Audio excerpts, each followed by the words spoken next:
In today's video, I want to share with you a resource to help you get better with onboarding in your apps. Now, onboarding is insanely important because it's your user's first time experience with your app.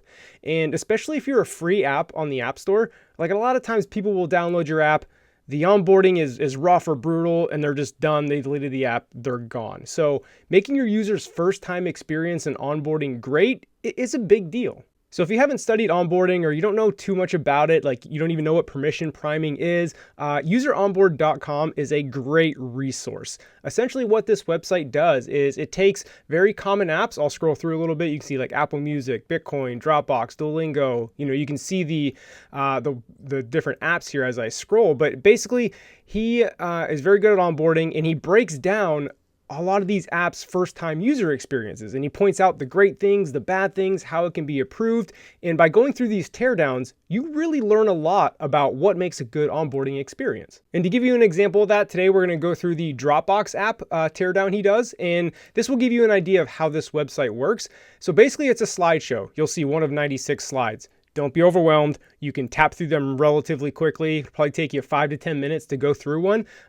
But it's just a really great way to understand onboarding. And like I said, he has probably about 20 or 30 very well-known apps and websites. So some of these are websites, some of these are apps, but the concepts still apply, right? This isn't like a copy paste put in your onboarding. This is you learning all the concepts and the theory behind what makes onboarding great so you can apply it to your app. All right, so let's get into this example, how Dropbox onboards new users. And you can see how quickly we can kind of go through these, even though I'm kind of going to be explaining things along the way. So it talks about like the very first screen you see, take your stuff anywhere. And a lot of these slides are just little pop-ups like this that are, sometimes they're pretty funny.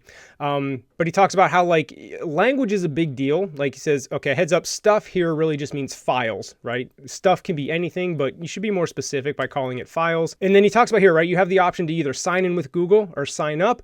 He chooses the sign up option, and this is going to get interesting, right? So here it says, Dropbox must really want us to sign up with Google, because even though he tapped sign up, the very first option is sign in with Google. So again, interesting onboarding like patterns that you see here.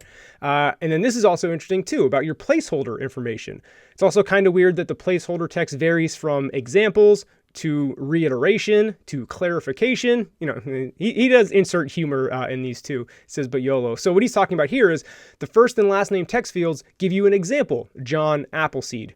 The email address doesn't give you an example. It gives you like reiteration. And then password, again, doesn't give you an example, just gives you clarification. So the context of the fields is changing, and it's a little weird. And again, a lot of this stuff may seem small and nitpicky, but it really adds up over the whole first-time user experience. And then we'll keep flipping through these here. Fortunately, I'm a smart at personal information.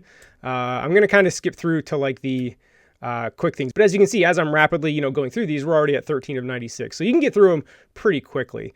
But he talks about how it's interesting that like I agree is the first option before you even get to like review the terms. And it is kind of funny. It's like, it's pretty refreshing. Like nobody reads those terms. But so this is interesting too here, right? So when you agree, you come to the part where you choose your plan. Okay, here's the big decision, the basic plan or the free trial for 30 days. And then we've all got this, right? Now you get the email. You see at the top here, Dropbox, please verify your email address. You get the ding and you're annoyed, like you're taken out of this experience. Okay, another verify email. He's like, okay, whatever, back to the decision. I'll handle that email later. And we're working on the decision, and then ding, you get like another email from Dropbox. So he brings up a good point. If you're building an app that sends an email, like maybe you should wait a little bit here. And you can see it says, okay, real talk. Unless you have a very good reason, otherwise you never, ever, ever want to pull people out of the first few moments of your experience, right? This is the first impression. Hopefully your onboarding is great. If you just keep pounding them with emails and interrupt them and make them go to Gmail to interrupt, like you're pulling them out of that first time user experience, and that's not a good thing. So he does recommend that your product doesn't exist inside a vacuum. It lives within an ecosystem of all the other apps. And his recommendation, which I think is good, is you're probably best served to like delay those emails. Like don't send those emails as soon as you get a sign up. Maybe send them 10 minutes later, half hour later, an hour later, or whatever the delay is. Maybe don't do it right away because you're going to interrupt their first time user experience. And then moving on here, so they continue with the basic plan. And here's the concept of permission priming. This is a big one. If you're not familiar with this, this is probably like the one thing you should take away from this video if you're not familiar with the concept of permission priming. So what permission priming is as you can see here, and he's very happy about this, is the permission priming is perfectly dialed in when it's indistinguishable from the use of the product itself. So what permission priming is in iOS, right, you got to pop up those permission prompts. This app would like access to your location. This app would like access to your photos, right? If you just pop those up and the user hits don't allow, like now they have to go into settings to like reallow it, and you really want them to accept it. So what permission priming is showing up a screen like this. This says add photos to Dropbox. Choose just a few from your photos in the camera roll, whatever. You're letting them know and giving them good reason why they should hit allow. So you permission prime it. And then when they hit choose photos, now they're already in the mindset that like, hey, I'm going to pick photos. So when you ask for the permission to have access to your photos, like you see here, like they're much more likely to hit okay rather than don't allow. Now, what a lot of apps do is sometimes they'll just throw up these pop-ups out of nowhere, right? It says, Dropbox would like access to your photos. And you're like, wait, why? No. And they're more likely to hit no. Whereas if you use permission priming, you show a nice screen, tell them why, tell them the benefits of giving access to their photos. And then when they hit choose photos, now you pop up the permissions and they're way, way more likely to hit okay and give you that permission. And again, this goes for things similar to like notifications, location, that kind of stuff. Okay, moving on. So, and it says, peep this, if they hit don't allow, then they pop up this like secondary thing. This is, hey, we need access to your photos, right? We're Dropbox. Like, if you want to store your photos in Dropbox, we're going to need access to your photos. So it really reiterates it. And then the button for change photo access. So they're really like, he calls it like permission persistence, right? They're really trying to get that photo permission here. And then here's a bad example, like he said. So real quick, just the color coding, if you're going through a lot of these. In blue, that usually means things are good, blue and green. When he throws up something in orange, that means it's not really great. Red is like really bad.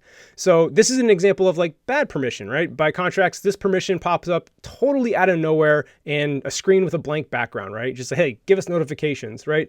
You want to permission prime them. You don't want to just, throw up random permissions. Although they do talk about this little arrow hovers up and down below the allow button. You thought that was pretty clever. All right, moving on. So this is interesting how you can connect a computer, take all your files with you, install Dropbox on a computer, and the files, you see them on your phone. This is an interesting onboarding, right? Because you're asking the user to go to a computer, like leave your app and go to a computer. That's a big deal. But I like the way Dropbox does this, right? He gives the list of like what they probably have to do, but Dropbox does it very nicely. So you hit connect to a computer. And if you're near a computer, yes, cool. They give you this dropbox.com/connect, and now you can take a picture of a QR code to sync everything up. So he goes to his computer, goes to dropbox.com/connect, and you're right on this. Hit next on your phone or tablet, and then now you have to give permission to the camera. But again, there was no priming, and I'll talk about that here. Here's another example of permission without context. We're about to scan a QR code, but many users, especially less techie ones, don't know that yet. Asking for camera access without first establishing its purpose is a risky proposition. So he's saying you should have popped up a screen that says, hey, we're about to take a picture of a QR code. For that, we're going to need access to your camera. And then you have a button that says give camera access, and then you pop up the permissions. So, okay, more on this. Cool. And then we're taking a picture of the QR code. Boom, you're hooked up. I'm kind of going through this quickly because this video is getting a little long, but you kind of get the idea. So now you run the installer. Cool. So now you're back to the mobile app, finishing up the mobile onboarding. And now you hit done. All right, all our hard work has paid off. We're finally in. And that's basically Dropbox onboarding. The rest of the slide goes through some like other first-time user experience, but you can check that out on your own. But again, I just wanted to show you an example of how he breaks down the onboarding process and how you can really learn a lot. And again, if we go back to user onboard, you can see the list of companies. See all teardowns, right? Again, a huge list. And again, some are apps, some are websites, but you're going to learn a lot of great onboarding concepts, what language to use, how to gamify things, properly use progress bars. You're really going to learn a lot about onboarding by sitting here and going through a lot of these slides. And like I said, each one takes maybe 5 to 10 minutes to go through, maybe do one a day. Again, onboarding is so important, and this is a great resource to really brush up on your onboarding knowledge and skills. So, hope you enjoyed the video. We'll see you in the next one.